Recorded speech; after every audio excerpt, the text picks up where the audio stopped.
चलो देखो अच्छा 13.2 पहला क्वेश्चन तो बच्चों ही वाला है। कह रहे पी ए दिया गया, मतलब ए होने की प्रोबेबिलिटी 3/4, बी होने की 1/5। तो फाइंड करो पी मतलब probability of A intersection B if A and B are independent event. अगर इंडिपेंडेंट इवेंट है ये तो बच्चों ही वाला क्वेश्चन दे दिया, क्या बेसिक है। तो इसका मतलब क्या होगा P A into P B. अगर इंडिपेंडेंट इवेंट है बस डायरेक्ट मल्टीप्लाई, इंट्रो पार्ट जरूर आपको आना चाहिए। तो 3/ खत्म। सेकंड देखो अच्छा ये कह रहे 2 cards are drawn at random without replacement. भाई साहब बात कह रहे हैं विदाउट रिप्लेसमेंट की, मतलब साइमल्टेनियसली एक ही बात होती है। फ्रॉम 52 डेक ऑफ कार्ड्स कह रहे find the probability that both cards are black.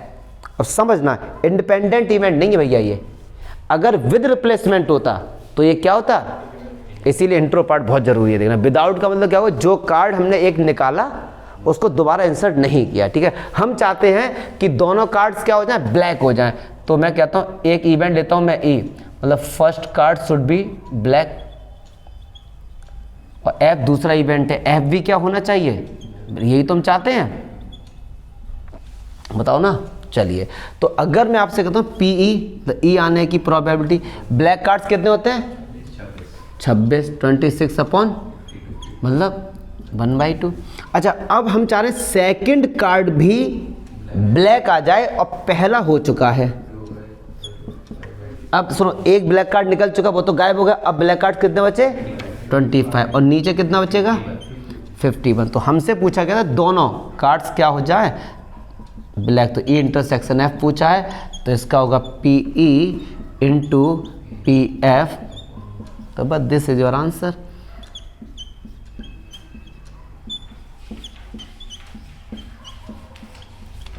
ठीक है। अच्छा 11th क्लास के तरीके से करते, ब्लैक कार्ड कितने होते हैं 26 C2 और टोटल कार्ड कितने होते हैं 52, खत्म। ठीक है, ऐसे हम लोग कर सकते थे। अच्छा क्वेश्चन था ये।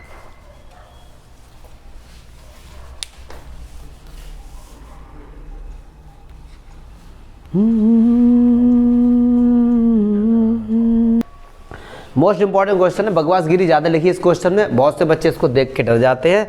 आप लोगों ने क्वेश्चन पढ़ लिया होगा, पहले इसको मैं प्रैक्टिकली समझाने की कोशिश करता हूँ एक्चुअली क्वेश्चन कह क्या रहा है, समझना जरा इसको, ठीक है। मैंने ये आप लोगों ने पढ़ तो लिया ना हल्का फुल्का, ठीक है, पढ़ने के बाद ही समझना जो मैं कहना चाह रहा हूँ।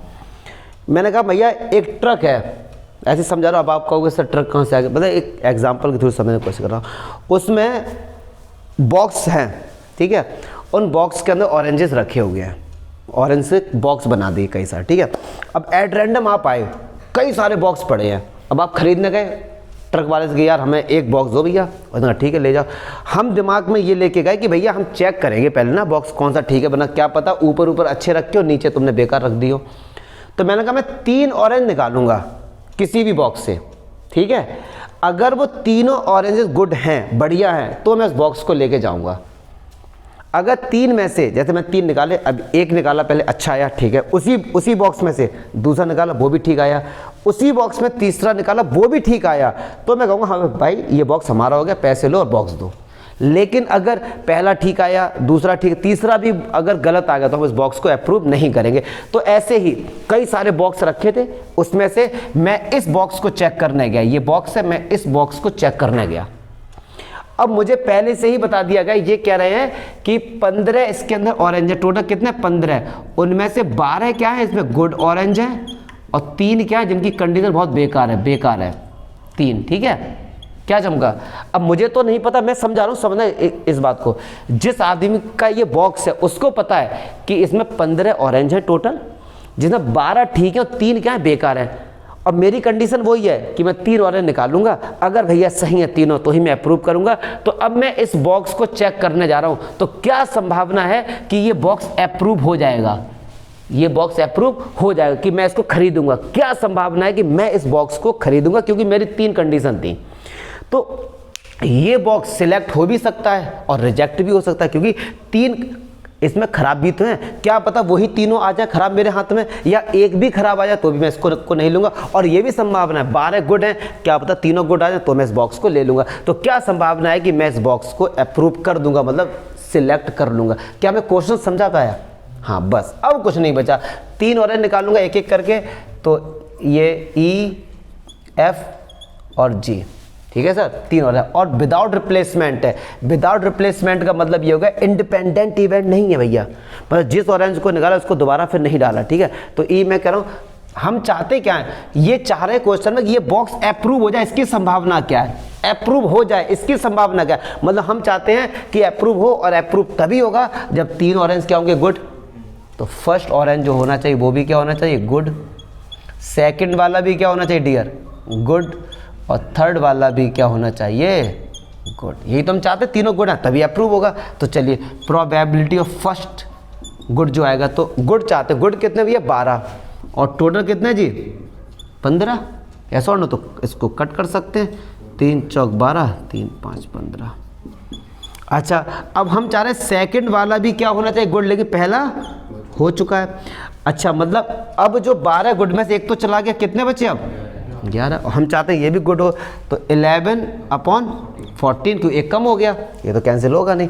अच्छा अब हम चाह रहे हैं तीसरा वाला भी गुड हो, और ई और एफ हो चुके, मतलब 2 गुड निकल के चले गए, तो अब कितने बचे यहाँ पे 10, तो ये क्या हो गया 10/13। तो बस हम चाहते हैं तीनों क्या आ जाए, गुड आ जाए, मतलब ई इंटरसेक्शन एफ इंटरसेक्शन जी। तो क्या फॉर्मूला है, पहला निकाला पी ई, फिर दूसरा जब एफ कर देखने गए तो ई हो चुका है, और फिर हम जी देखने गए हैं तब ई और एफ दोनों हो चुके हैं। मल्टीप्लिकेशन थ्योरम ऑन प्रोबेबिलिटी यही कहती है।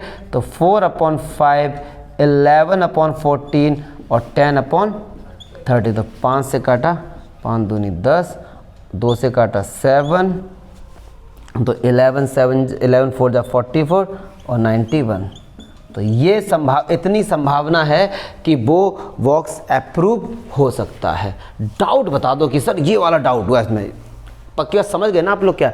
अच्छा अगर 11th क्लास की तरफ से करते तो हम चाहते हैं तीनों गुड, और गुड कितने थे 12, बैड कितने थे, हम क्या चाहते हैं तीनों गुड आए, तो 12C3 और अपॉन में 15C3। दिस इज मैं 11 का बताता चल रहा हूँ नॉलेज के लिए, बस के क्या पता ऑब्जेक्टिव में इस टाइप का दे दो तो तुम कंफ्यूज हो जाओगे। हम चाहते हैं कि 12 में से तीनों गुड आते, तो 12C3 अपॉन 15C3, ठीक है।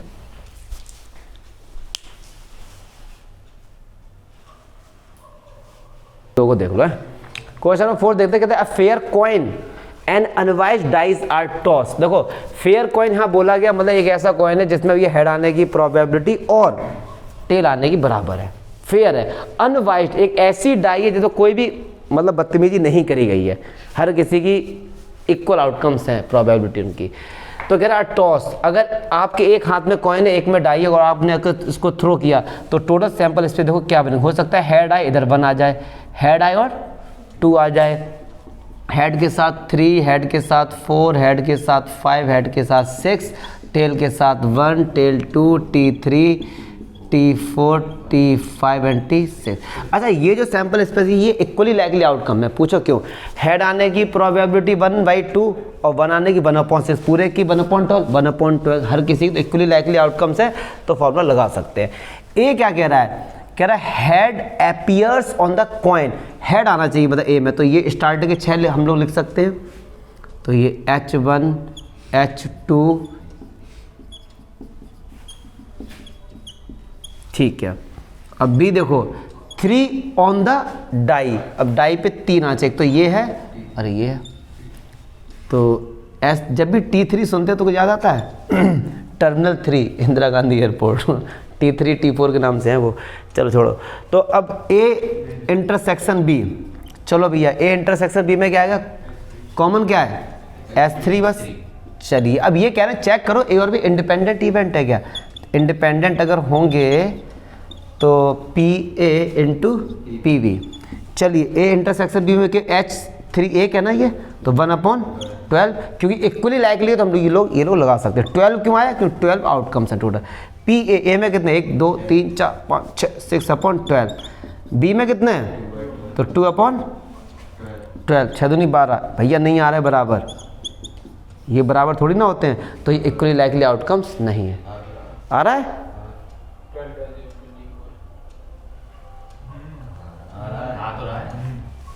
अब समझ जाओ गलती क्यों हुई है, मतलब असर है। हट मजाक करो यार, मैं ऐसे कैसे, मैं तो तुम लोग यार ये तो बहुत ही गलत बात कर दी मैंने यार। असर तो है, मानो या फिर नहीं मानो है, खुशी ज़्यादा हो रही है।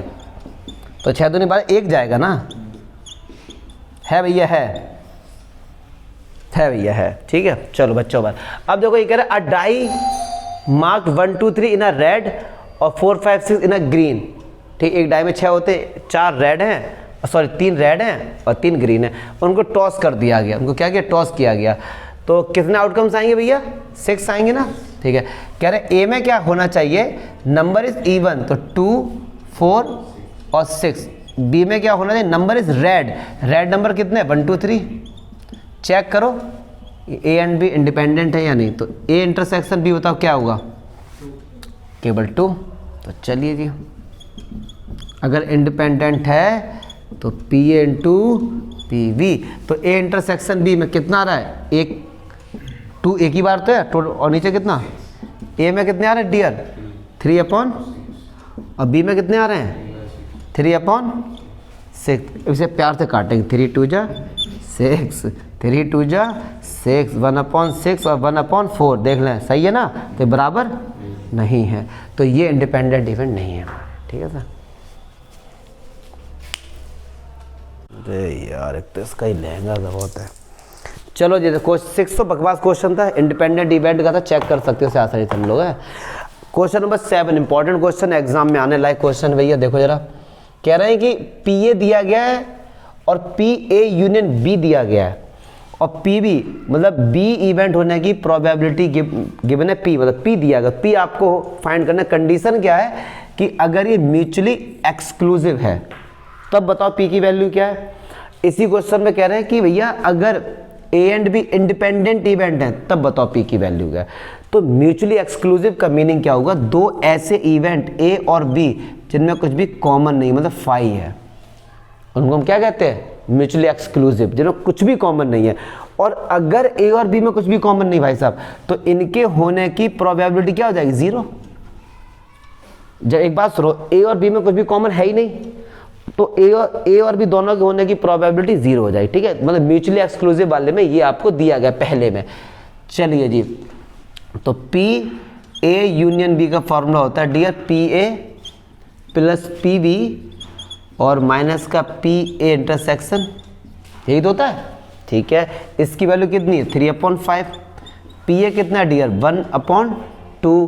पी बी कितना है, पी ये तो हो गया 0, तो बस इधर आके माइनस कर दो, आ गया ये। तो p की वैल्यू आ गई 5 2 जा 10 और 5 2 3 जा 6 2 5। तो p की वैल्यू कितनी आ गई, 1/10। सेकंड कंडीशन में कह रहे हैं, सेकंड की भैया a और b इंडिपेंडेंट इवेंट है। क्या है जी, इंडिपेंडेंट इवेंट है। तो फिर से फॉर्मूला तो हमारा यही रहेगा, फॉर्मूला चेंज नहीं होगा ना हमारा। चलो इंडिपेंडेंट इवेंट को मैं यहाँ से करके दिखाता हूँ।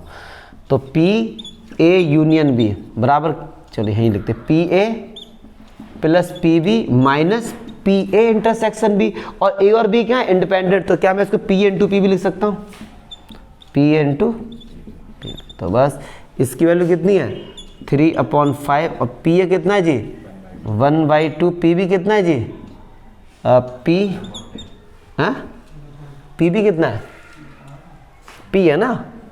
अब अरे नहीं, अब 1/10 मत लिख देना, फिर निकालो क्या। वो ये कह रहे हैं कि p की वैल्यू फाइंड करो जब ये कंडीशन है और जब ये कंडीशन। ठीक है, तो p ये कितना है डियर, 1/2।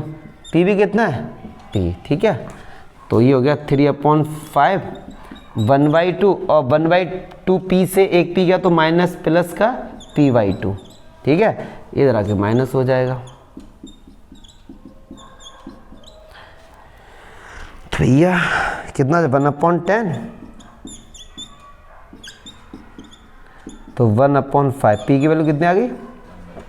अच्छा, अब खैर मैंने इंट्रो पार्ट में हल्का फुल्का बताया था, बट एक चीज़ बता दूं आपको कि म्यूचुअली एक्सक्लूसिव और इंडिपेंडेंट लगभग कहने में सेम होते हैं। पता है क्यों, समझना।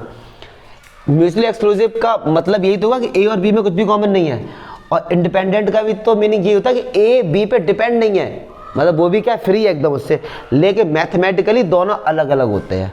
अगर एक होते तो p में दोनों की वैल्यू सेम आती।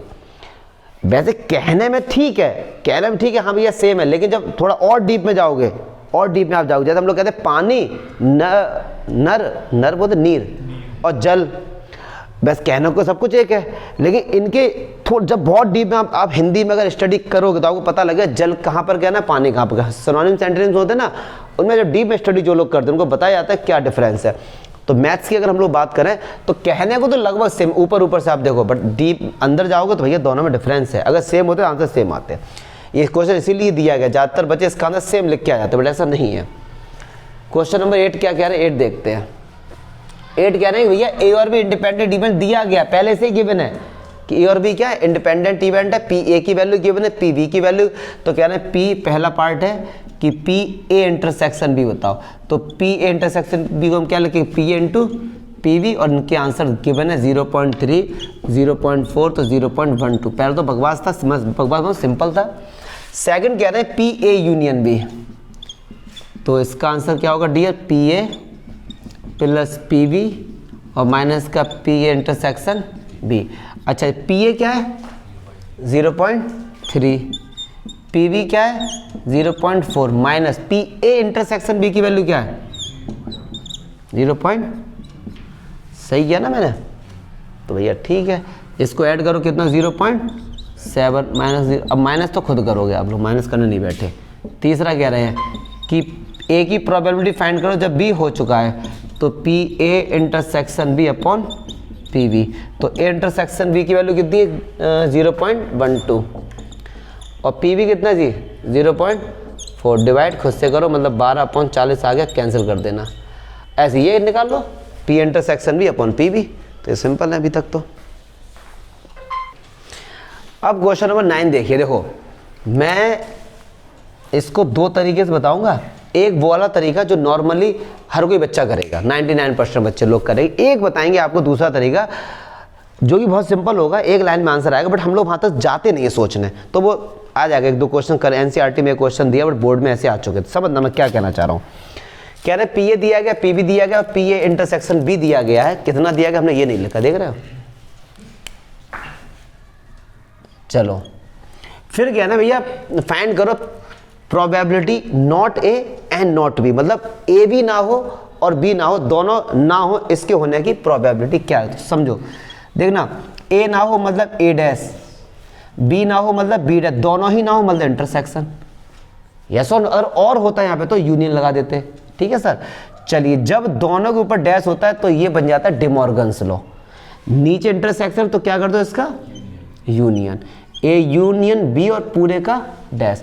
जब डैश होता है इसको 1 से माइनस कर सकते हैं, तो 1 minus P A union, yes और नो, ठीक। तो 1 माइनस इसका फॉर्मूला होता है P A plus P B minus का पी ए इंटरसेक्शन बी। तो पी ए कितना भैया 1/4 प्लस 1/2 माइनस का 1/8, यही तो है जी। तो यह 1/4 ये ऐड हुआ तो कितना हो गया 3/4, और ये माइनस का 1/8।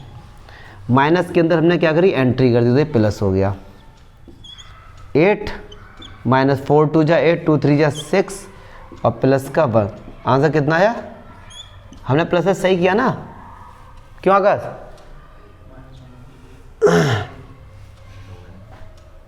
7/4 होगा आई थिंक। ये हम भी ना यार ऐड कर लेते, ज़्यादा होशियार बन रहे थे। ऐसे में कितना आया 4, तो 1 प्लस 2 2 जा, सही है, होशियार है नहीं क्या हम। तो आंसर कितना आएगा 1/8। अभी कायदे में आंसर आ गया, कोई भी लॉजिक नहीं है, लॉजिक नहीं। अब समझो दूसरा तरीका, पी ए और पी बी का मल्टीप्लाई करो, कितना होगा, और ये किसके बराबर आ रहा है, तो क्या ए और बी इंडिपेंडेंट नहीं हो गए, तो क्या ये इंडिपेंडेंट इवेंट का क्वेश्चन नहीं हो गया, यस और नो, बताओ ना भैया। कभी भी अगर ऐसा मिले कि पी ए और पी बी का multiply P A intersection B के बराबर आ रहा है, तो क्या ये इंडिपेंडेंट इवेंट नहीं हो गया, दिया नहीं गया है, हमने चेक कर लिया मल्टीप्लाई कर। अगर ये इंडिपेंडेंट इवेंट है तो हमसे पूछा गया था probability of A dash intersection B dash, और ए और बी क्या है इंडिपेंडेंट, तो ये भी तो इंडिपेंडेंट होगा, प्रूव किया एग्जाम्पल में हमने।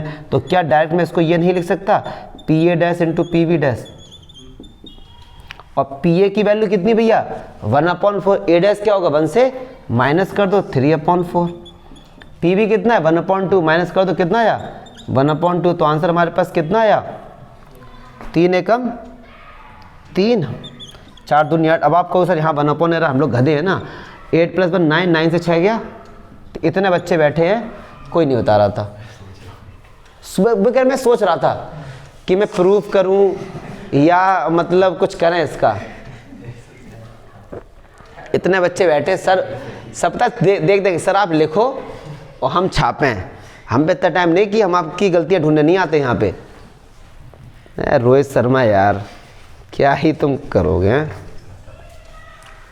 अब क्या मैं इसे दोबारा बनाऊं, बच्चे लोग कहेंगे यार ऐड भी नहीं यार, कोई दिक्कत, बच्चे समझते हैं इस चीज़ को। चलो अच्छा भैया, अब देखना ये कह रहे हैं ऐसा ही है, पी ए दिया गया है और पी वी दिया गया है और पी नॉट ए और नॉट बी दिया गया, फिर कह रहे हैं चेक करो क्या ए एंड बी इंडिपेंडेंट इवेंट हैं, ऐसा हमको चेक करना है। चलो अच्छा दिया क्या, देखो पी नॉट ए और का मतलब यूनियन नॉट है, P not A not B 1/4 दिया है कहाँ पर क्वेश्चन में, P नॉट A और नॉट B 1/4 दिया है, तो मैंने 0.6 कहाँ से लिख दिया, दूसरे क्वेश्चन का दूसरे का टिप दिया। चलो खैर आंसर तो और कुछ चेक कर। हाँ बताओ क्या दिया बेटे 1/4, गुड।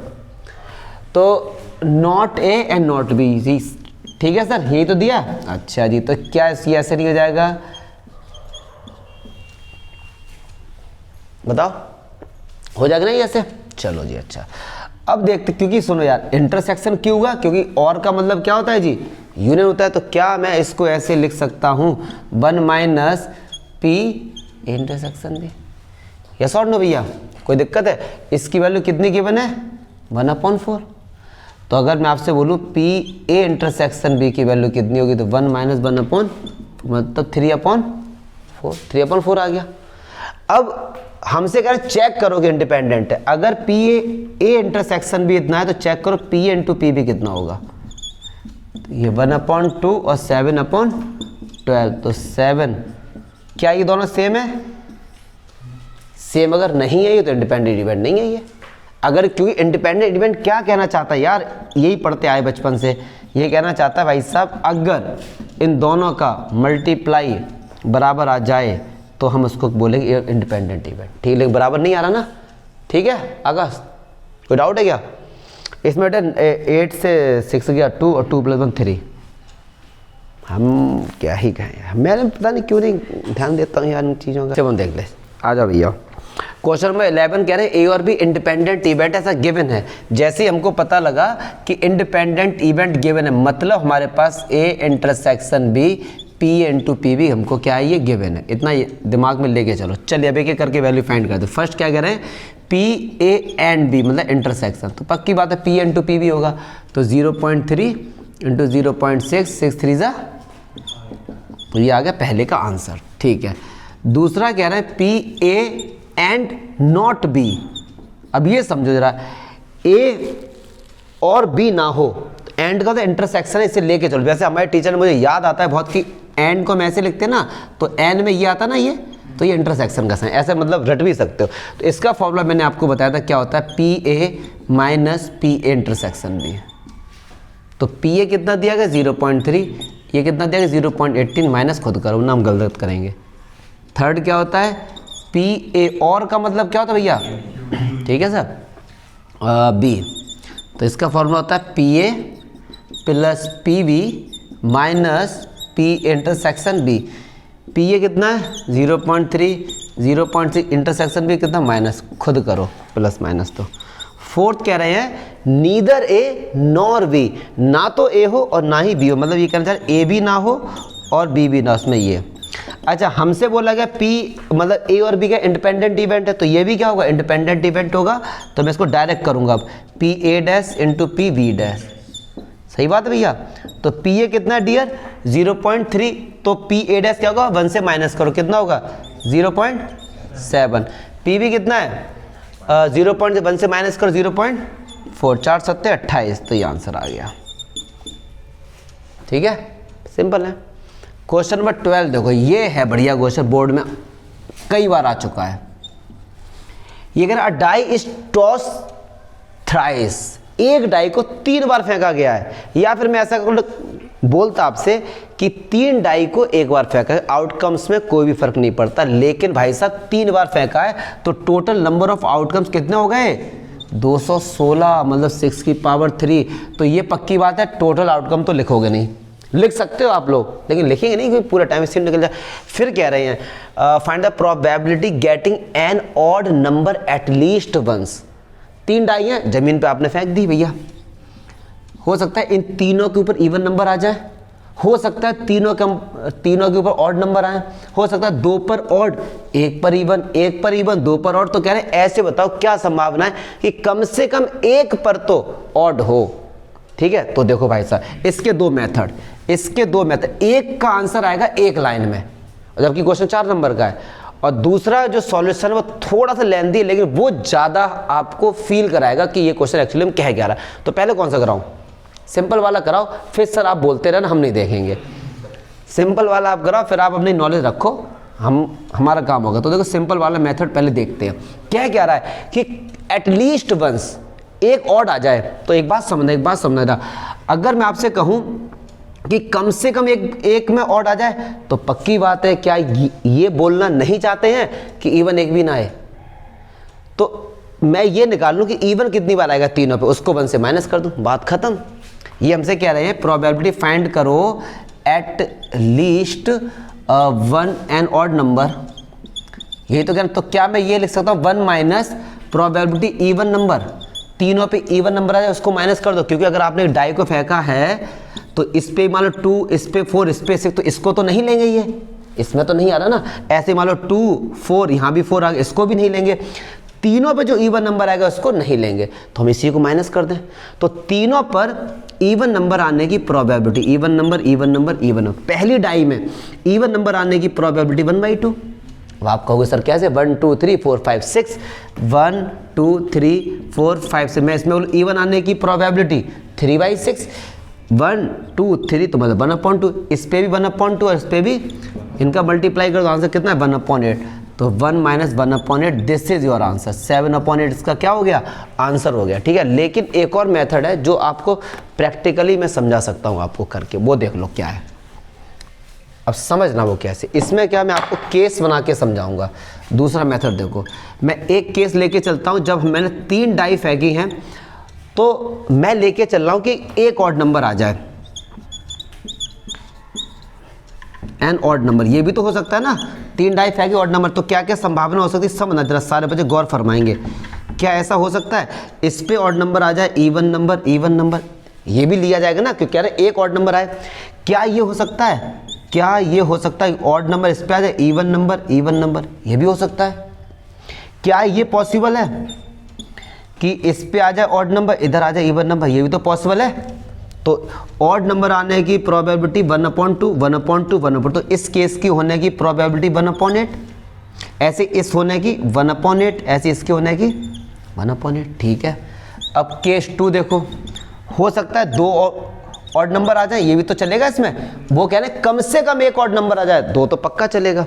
तो उसको देखो, 2 ऑड नंबर आ जाए, इधर ऑड, इस पे इवन चल जाएगा, इधर ऑड, इधर इवन, इधर ऑड चल जाएगा, इधर इवन, इधर ऑड, ये भी चल जाएगा। तो इसकी आने की 1/8, इसकी आने की प्रोबेबिलिटी 1/8, इसकी आने की 1/8। एक केस तीसरा बन सकता है कि तीनों पर ऑड नंबर आ जाए, तो वो तो एक ही होगा बस, ऑड नंबर, इसकी प्रोबेबिलिटी 1/8। तो यही तो सारे केस होंगे भैया। इन सारे केस को ऐड करो, 1/8 7 बार है तो 7/8, यस और नो, इन सबको ऐड करो तो आंसर कितना आएगा डी 7/, या फिर वो कर लो बच्चों वाला। ये समझा दिया आपको, मतलब हमने इस तरीके से। अब वो डायरेक्ट हमने कर दिया जैसा आपको सही लगे, लेकिन इंपॉर्टेंट क्वेश्चन था, इसको ऐसे मत जाने देना, ये अच्छा क्वेश्चन था भाई साहब। चल देखो, अच्छा ये कह रहे हैं भैया एक बॉक्स है, उसमें 10 ब्लैक बॉल्स है और 8 रेड बॉल्स है, 2 balls are drawn with replacement आ गया, मतलब इंडिपेंडेंट इवेंट। अब ये समझना है आपको, इंडिपेंडेंट इवेंट है। फिर कह रहे दो बॉलें हमने निकालनी है, क्या संभावना है कि दोनों बॉल्स क्या होंगी, रेड। अब एक बात सुनो, हमने पहली बॉल निकाली, रेड आने की प्रोबेबिलिटी 8/18। अब जो बॉल निकाली थी वो हमने वापस रख दी, अभी बॉल में कोई फर्क नहीं पड़ा। दूसरी बॉल भी रेड चाहिए क्योंकि क्या है बोथ, तो क्या 8/, दिस इज योर आंसर। ठीक है, सेकंड देखो, कह रहे first ball is black, black कितनी है 10/18 इंटू, अब जो ब्लैक बॉल निकाली थी वापस रख दी, फिर कह रहे सेकंड वाली क्या है रेड, मतलब 8/18। ठीक है, सिंपल नहीं तो। थर्ड कह रहे one of them is black and other is red, कोई सी भी एक क्या आ जाए, ब्लैक आ जाए किसी में भी, तो इसमें केस बन जाएंगे। मतलब क्या हो सकता है, वन ऑफ देम का मतलब कह रहे किसी में भी रेड आ जाए, किसी में भी ब्लैक आ जाए। मैं पहला केस लेके चल रहा हूँ, हो सकता है पहली बार में ब्लैक आए, दूसरी बार में रेड आए, चलेगा।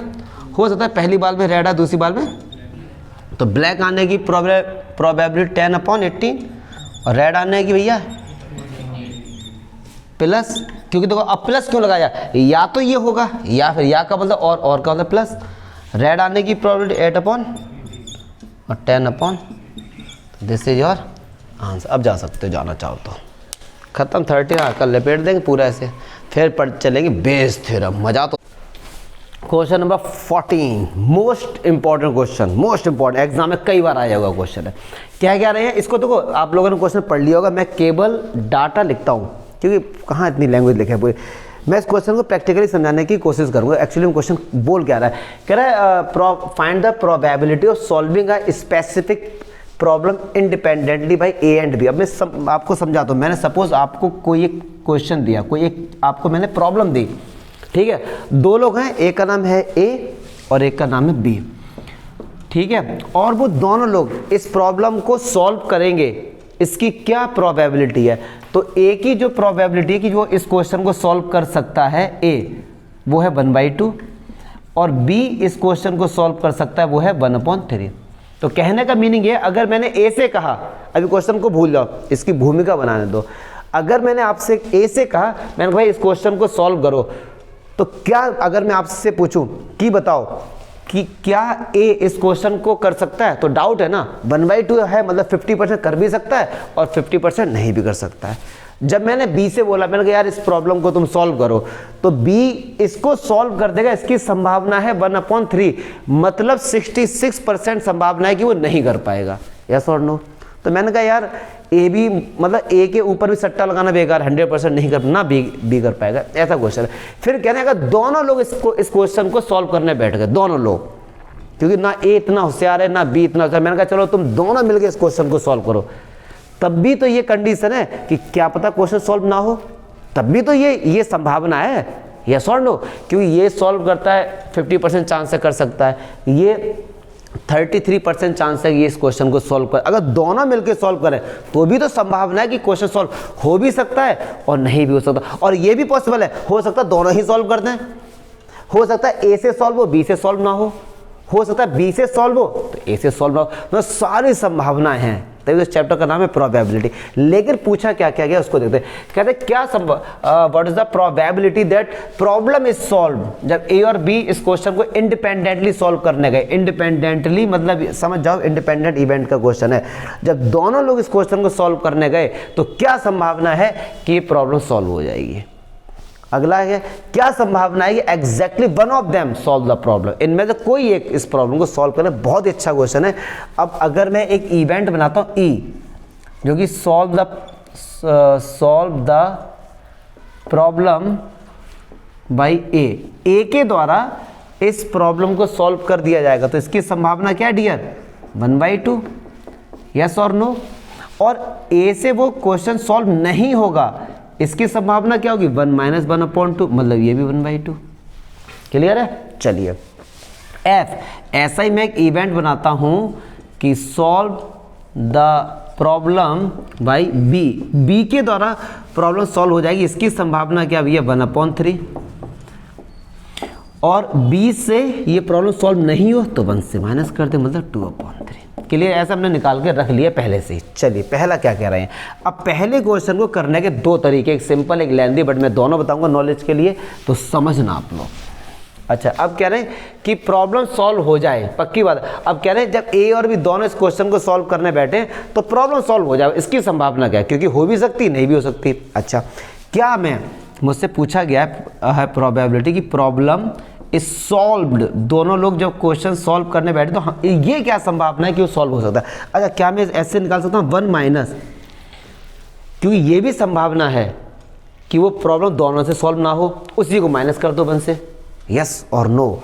तो 1 से माइनस कर देंगे, नीदर ए नॉर बी, ना तो ए से प्रॉब्लम सॉल्व हो ना बी से, इसको माइनस कर देंगे, ठीक है। तो 1 माइनस ए से प्रॉब्लम सॉल्व ना हो भैया तो क्या हो जाएगा पी ए डैश, यस और नो, पी ए डैश, और बी से भी ना हो बी डैश, इसी का है तो ये पूछा गया, तो इसी को तो माइनस कर दें। क्या बात समझ आ रही है? ठीक है, ये इंडिपेंडेंट इवेंट है तो पक्की बात है, क्या मैं इसको ऐसे लिख सकता हूँ P A dash into P B dash, बस दिस इज योर आंसर। तो 1 पी ए डैश कितना भैया 1/2, और ये कितना है 2/, ठीक, इससे ये कैंसिल हो गया, 1 माइनस 1/3, तो आंसर कितना आया 2/3 संभावना है कि क्वेश्चन सॉल्व हो जाए। आंसर कोई एक बच्चा चेक कर लिया, अगर कोई दिक्कत इसमें क्या दो बताओ। अगर यही लास्ट पी और पी बी का ही करते सीधा, मतलब उनसे माइनस नहीं करते, सीधे प्रॉब्लम सॉल्व मतलब जैसे। हाँ, आप ये कहना चाह रहे हो कि ई से भी सॉल्व हो जाए और बी से भी सॉल्व हो जाए, यही तो चाह रहे हो आप? अच्छा हाँ, इनका डाउट देखो कि सर हमसे जब ये बोला गया है कि ई से ही सॉल्व हो जाए तो आप ये करना चाह रहे हो कि P E into P B, P E की वैल्यू कितनी है और पी बी की वैल्यू कितनी है 1/, आंसर कितना है? पहले तो चलो आंसर, अब ये आंसर गलत क्यों है पहले समझो। यहाँ पर क्या है, ये इन्होंने बहुत अच्छा क्वेश्चन पूछ लिया, इसी बहाने मैं भी एक्सप्लेन अच्छे से इसका मीनिंग क्या होता है कि वो प्रॉब्लम ए और बी दोनों के द्वारा सॉल्व हो जाए। अगर समझना इस वाले में और इस वाले में अंतर क्या है, यहाँ केवल ये बोला गया कि भैया हमें प्रॉब्लम सॉल्व हो जाए, इससे मतलब है चाहे ए करे या फिर बी करे या दोनों करें, यस और नो। लेकिन तुम जो बोल रहे हो, तुम बोल रहे हो कि भैया ये दोनों से सॉल्व हो, उसकी संभावना क्या है? अगर क्वेश्चन ये होता कि जो ये प्रॉब्लम है दोनों से सॉल्व हो, इसकी संभावना क्या है, तो आपका आंसर एकदम ठीक था। बट यहाँ क्या बोला है, दोनों से मतलब नहीं है यार, हमको बस ये होता प्रॉब्लम सॉल्व हो जाए, तो क्या संभावना ये नहीं है कि ए भी कर सकता है, बी भी कर सकता है और दोनों भी कर सकते हैं, यस और नो। तुम जो ये बता रहे हो इसमें क्या है कि दोनों से सॉल्व हो रही है, हमको दोनों से मतलब नहीं है भैया, हमको कोई भी एक बंदा काम करके दे या दोनों दें उससे मतलब नहीं, हमको काम चाहिए, इसलिए हमने 1 से माइनस किया कि ये केस तो कभी नहीं हो सकता। अच्छा, अब इसका जो दूसरा मेथड जो आपको बहुत अच्छे से समझ आएगा लेकिन लेंदी लगेगा, जैसे जो ये आपका डाउट था ना, ये भी दूर हो जाएगा। देखो कैसे अब प्रॉब्लम सॉल्व हो रही है, क्या ऐसा हो सकता है कि वो प्रॉब्लम ए से सॉल्व हो जाए लेकिन बी से सॉल्व ना हो सकता ना, या फिर ऐसा हो सकता है कि बी से सॉल्व हो जाए ए से सॉल्व ना हो, तब भी तो प्रॉब्लम सॉल्व हो गई ना। ए ने सॉल्व किया बी से नहीं हुआ, प्रॉब्लम तो सॉल्व हो गई ना भाई, ठीक है। बी ने सॉल्व कर दिया ए से नहीं हुआ, प्रॉब्लम सॉल्व होगी। या फिर हो सकता है कि दोनों ही इस प्रॉब्लम को सॉल्व कर दें, यस और नो। और का मतलब क्या होता है डियर, और का मतलब क्या होता है प्लस। तो बस अब ये इंडिपेंडेंट है तो P A into P B dash plus P B into P A dash plus P A into P B dash नहीं है, दोनों सॉल्व हो जाए ना। चलो पी ए की वैल्यू भी है, पी ए मतलब मैंने ए ले लिया, चलो मुझे ई लेना था, सॉरी ये मुझे ए बोलना था, तो ई यहाँ पे मैं ए कर दूँ क्या, क्यों बच्चे कंफ्यूज होंगे सर इधर ई ले लिया यार, तुम लोगों ने भी नहीं बोला। समझो ठीक है सर, चलो हाँ कहाँ पे, अच्छा ई डैश क्या हो जाएगा ए डैश, चलो छोड़ो। चलिए पी ए की वैल्यू कितनी 1/2, पी बी डैश कितना जी 2/3, पी बी कितना जी 1/3, पी ए डैश कितना 1/2 प्लस पी ए कितना है 1/2, पी बी कितना है, तो देखो 2 से 2 कैंसिल हो गया 1/3 प्लस 1/6 प्लस 1/6, एलसीएम कितना है 6, 3 2 जा 6, तो 4/6, आंसर कितना 2/, जो आंसर वही आया। ये तरीका आपको और अच्छे से समझ आया होगा, थोड़ा फील के साथ आया होगा। चलिए कोई दिक्कत, चलो सेकंड पार्ट। सेकंड कह रहे हैं exactly one of them solve the problem, केवल एक करे, दोनों वाला चक्कर हमें नहीं चाहिए, समझो, क्या कह रहे हैं कि प्रॉब्लम सॉल्व होगी एग्जैक्टली वन ऑफ देम। तो ये क्या क्या चाह रहे हैं, ये चाह रहे हैं कि दोनों से प्रॉब्लम सॉल्व ना हो। तो क्या मैं इसको नहीं हटा दूं? क्या यही तो चाह रहे हैं भाई साहब ये लोग, यस और नो? देखा जाए तो यही तो चाह रहे हैं, कह रहे हैं उन दोनों से सॉल्व ना हो, किसी एक से सॉल्व हो। तो बस इसी का आंसर लिख देना आप बस, ठीक है। तो वो केवल ये चाह रहे, इसका आंसर कितना आएगा? इसको सॉल्व किया था 1/3 प्लस 1/6, तो 6 3 2 जा 6 और 1 तो कितना है 3/6 मतलब 1/, तो वो ये चाह रहे हैं बस। क्या जमगा? तो ये अगर डाउट क्लियर हो गया ना ये वाला। चलो क्वेश्चन नंबर 15 देखते हैं, लिखा नहीं मैंने, समझते हैं इसको। कह रहे हैं कि 1 card is drawn at random from a well shuffled deck of 52 cards in which of the following case are E and F are independent, ऐसा हमको बताना है, ठीक है भैया। 52 कार्ड से पहला क्वेश्चन करता हूं मैं। ई के अंदर क्या आ रहा है? कह रहा था card drawn is a spade. अब स्पेड कितने होते पता होना चाहिए भैया, 13 होते हैं, मैंने पूरा चार्ट बना रखा है। और एफ में कह रहे हैं the card drawn is an S. S कितने होते हैं भैया? 4 होते हैं। तो कह रहे चेक करो, तो सुनो भैया जल्दी समझते हैं। अब चेक करना है कि ये इंडिपेंडेंट इवेंट है या नहीं। अब गौर फरमाएंगे सारे बच्चे लोग, समझना इनमें कॉमन क्या है, स्पेड्स हो और एस हो। तो स्पेड में एस कितने होते हैं? 1, केवल 1 होता है, तो 1/52। चलिए ई मतलब 13/52 और 4/15 चौक 52 कैंसिल हो गया, तो आंसर कितना आ गया भैया? बराबर आ गया। इसका मतलब जो ये इवेंट था ये इंडिपेंडेंट इवेंट था, ठीक है भाई। सेकंड देखो, कह रहे हैं the card drawn is black. तो भैया ब्लैक कार्ड कितने होते हैं? 26 होते हैं, पता होना चाहिए। एफ में क्या बोले हैं? किंग। क्या बोले हैं? किंग। तो भैया किंग कितने होते हैं? 4 होते हैं। अब चेक करो, तो ई इंटरसेक्शन एफ, तो P E into P F. देखो वो गया ब्लैक भी हो और किंग भी हो। ब्लैक भी कितने? 2/52। अच्छा ई 26/52 और 4/52, 2 से काटा कितनी बार गया? 26। अब ये चेक करो, 26 दूनी 52, 2 दूनी 4, 2 से काटा 6, बराबर आ गया ना। तो इसका हमारा ये इंडिपेंडेंट इवेंट है। तीसरा देखते हैं भैया। तीसरे में कह रहे हैं हमसे कि या तो किंग हो या फिर क्वीन हो। एफ में हमसे कह रहे हैं या तो भैया क्वीन हो या फिर जैक हो। अब समझना, कह रहे किंग हो या फिर क्वीन हो। किंग कितने होते हैं? 4 और क्वीन कितनी होती है? 4 और का मतलब क्या होता है? प्लस, मतलब 8। चलिए क्वीन 4, जैक कितने होते हैं? 4। चलो अब देखते हैं इंडिपेंडेंट इवेंट है या फिर नहीं है। चलिए जी, अब इन दोनों में कॉमन क्या है? क्वीन, यस और नो? कितनी होती है ये? 4/, चलो भैया इधर कितने? 8/52 इंटू 8/50। तो चेक करो, 2 4 जा 8 और ये 26, फिर 2 4 जा 8 और ये नहीं यार, कहाँ बराबर आएगा ये ना? बराबर कैसे आ जाएगा? 2 13 में 169, 169 नहीं आएगा। तो ये इंडिपेंडेंट इवेंट नहीं, ठीक है सर। क्वेश्चन नंबर 16 देखते हैं। कह रहे हैं कि भैया in a hostel 60% of the students reads Hindi newspaper. Hindi का जो न्यूज़पेपर पढ़ते हैं तो हिंदी पढ़ने की प्रोबेबिलिटी कितनी? 60%। 60% का मतलब 0.6। और इंग्लिश न्यूज़पेपर पढ़ने की प्रोबेबिलिटी है 40%, मतलब 0.4। और दोनों मतलब हिंदी का और इंग्लिश दोनों का न्यूज़पेपर पढ़ने की प्रोबेबिलिटी है तो 0.2। कह रहे हैं student is selected at random, मतलब समझो क्वेश्चन, एक हॉस्टल है उसमें कई सारे बालक हैं, तो 60% बालक हिंदी पढ़ते हैं, 40% इंग्लिश और 20% बोथ। तो कह रहे हैं अब एक बच्चा हमने सिलेक्ट किया उसमें से, तो what is the probability that she reads, मतलब लड़की है, लड़की सिलेक्ट करी इन्होंने, नीदर हिंदी नॉर इंग्लिश, ना तो भाई साहब वो हिंदी पढ़ती हो ना ही वो इंग्लिश पढ़। इंडिपेंडेंट बोला है क्या? इंडिपेंडेंट कहीं नहीं बोला। तो भैया फिर हम अपना डिमॉर्गन्स लॉ लगा देंगे। हम इसको कैसे लिखेंगे? P H union E dash, तो इसको लिखेंगे 1 minus P H union E, yes और नो? तो बस P H plus P E और minus P H intersection E, बस ख़त्म करो। तो बस पी एच कितना? 0.6 प्लस 0.4 माइनस का 0.2। अब नहीं सॉल्व कर पाए तो फिर 12th में नहीं हो तुम, खत्म।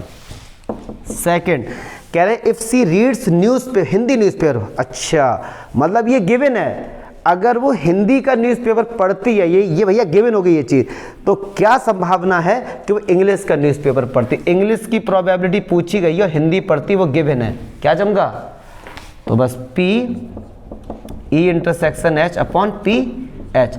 भैया इंटरसेक्शन एच की वैल्यू भी हमारे पास गिवन है और पी एच की वैल्यू गिवन है, put the value get the answer. तो 0.2 और हिंदी का 0.6। तीसरा क्या कह रहे हैं, कह रहे हैं if she reads English newspaper, अगर वो इंग्लिश का न्यूज़पेपर पढ़ते, मतलब ये गिवन है, तो क्या संभावना है कि वो हिंदी का न्यूज़पेपर पढ़े। हिंदी का पूछा जबकि इंग्लिश डू योरसेल्फ। चलो ऑब्जेक्टिव लपेट देते इसी में। 17 कह रहे the probability of obtaining an even prime number on each die when a pair of die is rolled. अच्छा, अगर हमारे पास 2 डाई हैं, अगर उनको हमने थ्रो किया तो 36 आउटकम, आंख बंद करके नीचे 36। और फिर कह रहे हैं कि इवन प्राइम नंबर आ जाए दोनों पे। इवन प्राइम नंबर केवल बेटा 2 होता है, तो 2 को हम 2 की बात कर रहे हैं, ये केवल एक ही बार तो होगा सर, तो 1 अपॉन, क्लियर है। अरे यार क्या हो गया, सचिन तो नहीं आ रहा स्वागत कर रहे हो ये लोग चलो जी क्वेश्चन नंबर 18 कह रहे हैं कि if A and B will be independent, A और बी इंडिपेंडेंट इवेंट है, मतलब ए इंटरसेक्शन बी किसके बराबर है dear, P A into P B के बराबर। तो कह रहे कौन सा है, देखो ए क्या कह रहे हैं कि A and B are mutually exclusive, बड़ा मजेदार चीज बात आ गई। इंडिपेंडेंट और म्यूचुअली एक्सक्लूसिव कभी भी बराबर नहीं होते हैं, लगभग दोनों के लक्षण सेम है लेकिन डिफरेंट है, क्वेश्चंस भी क्या और एनसीईआरटी में भी, तो ये कभी बराबर नहीं होते। दूसरा कह रहे हैं पी ए डैश और बीच में कोई भी साइन नहीं है, कंफ्यूज मत होना, वो इंटरसेक्शन का होता है अगर कुछ भी नहीं दिया गया। और ये इंडिपेंडेंट इवेंट है, तो क्या फिर मैं इसको P A dash into P B dash लिख सकता हूँ, और पी ए डैश को क्या मैं 1 माइनस पी ए लिख सकता हूँ, और क्या मैं इसको 1 माइनस पी बी लिख सकता हूँ, यही हो गया। तो अब जब बी ऑप्शन है तो सी डी पे जाना बेवकूफ़ी है, खत्म, लपेट दिया हमने।